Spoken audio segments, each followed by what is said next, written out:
Hey, what's up everyone, Kevin here. In this video, I want to share with you my best snowboarding moments of 2024.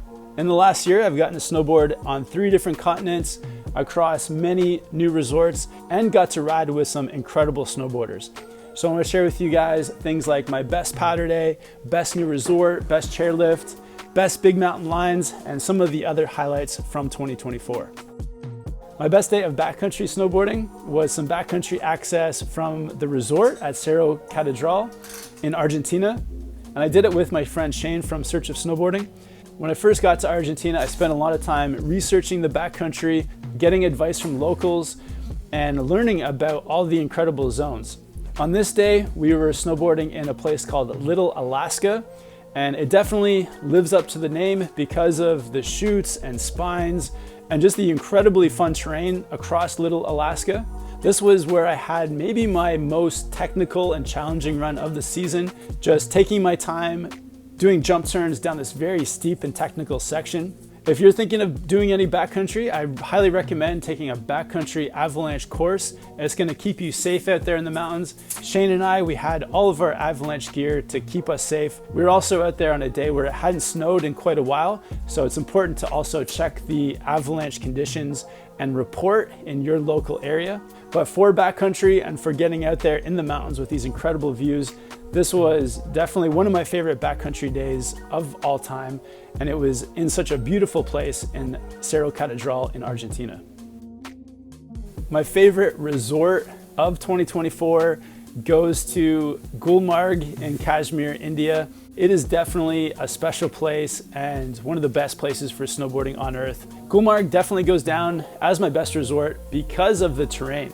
You get access to some of the best cliff drops, gullies, chutes, just you name it, Gulmarg has it.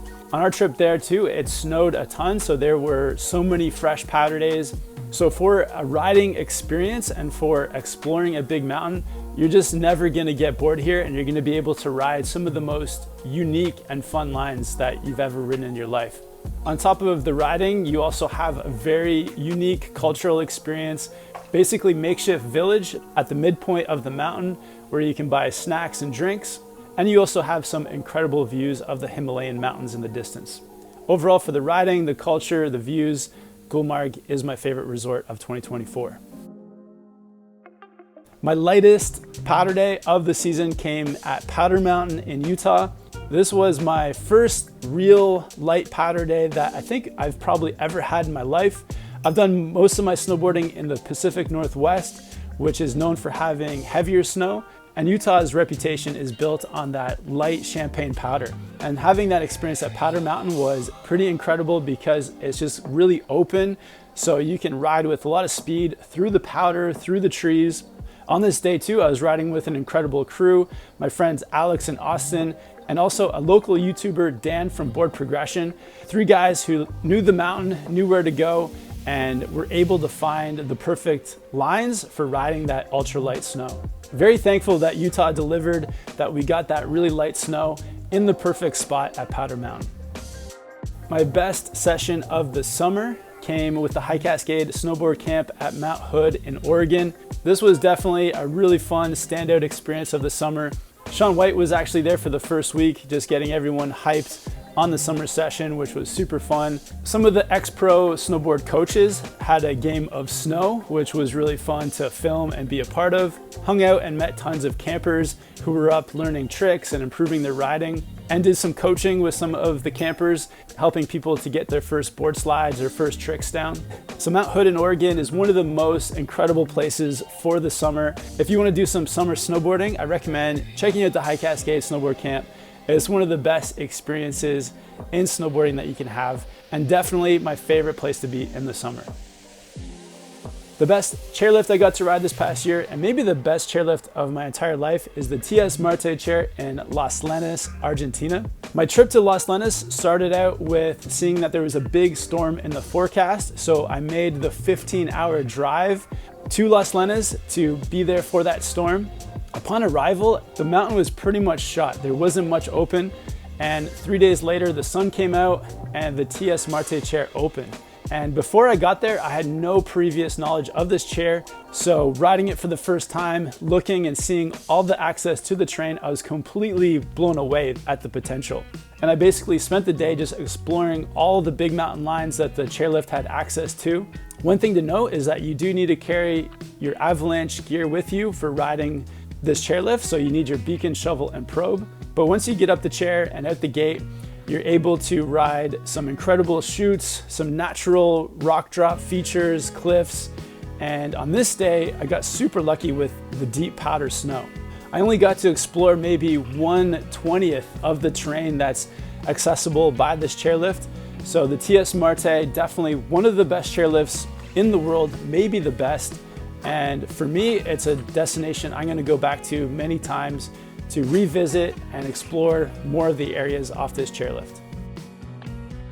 My best day of riding with a crew in 2024 goes back out to India and the Indian crew out there who were incredible at showing us around the mountain. On this day, we did a special day where we actually went from the top of the mountain and rode all the way down to a local village. A run that you definitely need the locals to assist you and help you to find your way down.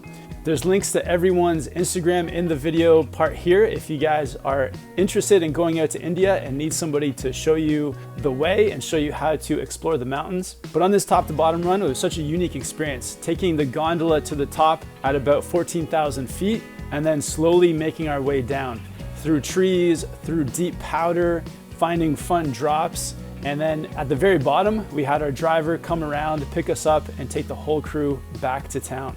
So this was incredible, just doing it with the local crew, an amazing group of snowboarders. And again, if you're heading out to India, check out the local crew here in India. All their Instagrams are linked below. My best spring session of 2024 was at Mammoth Mountain in California. Mammoth is definitely one of my favorite places for spring riding. The weather is pretty consistently sunny. The park there is so fun, and you still have lots of the mountain usually open to explore, which includes snake runs and puddles that you can skim across. So overall, just a really fun place for the spring. For me, it was definitely a session for improving my park skills. So I spent a lot of time hitting tubes and jumps, working on different tricks. But out of the park, there's so many fun things to do. You can spend all day just riding the snake runs or exploring the different pond skims. If you're looking for a fun spring destination with soft snow, great weather, Mammoth is definitely the spot. My best day of big mountain snowboarding was at La Jolla Resort in Argentina. My YouTuber friend Shane from Search of Snowboarding came down to Argentina to do some big mountain trips with me. And we were going to La Jolla with not much expectations. They're having a very low snow season. I didn't know much about the mountain, but when we got to the top of the lift, we could see that there was some incredible backcountry access to some of the most intense and scary big mountain lines that I've ever seen. We slowly started to explore all these big mountain lines that were incredibly easy to get to. And as we were riding down, it was just such a thrilling and fun experience. A little bit scary, but being up there with a friend that knows big mountain riding really well, I think we were a great team for exploring some of those lines. The great thing about these lines too is it did take us down to a small creek that we could hop over and then walk out of and back to the chairlift. So an incredible day of getting access to these big mountain lines and then right back to the chairlift to do it all over again. So that is my list of my best of 2024. It'd be great to hear from you guys. What are some of your favorite moments of the last year? Let me know down in the comments. I'll also put links to all my gear below in the description if you guys want to check that out. And if you guys have any recommendations of places you think I should check out in 2025, let me know in the comments as well. Make sure to like this video and subscribe here to SnowboardProCamp to see everything that's coming in 2025. Hope you're having a great time out there snowboarding, and I'll catch you in the next video.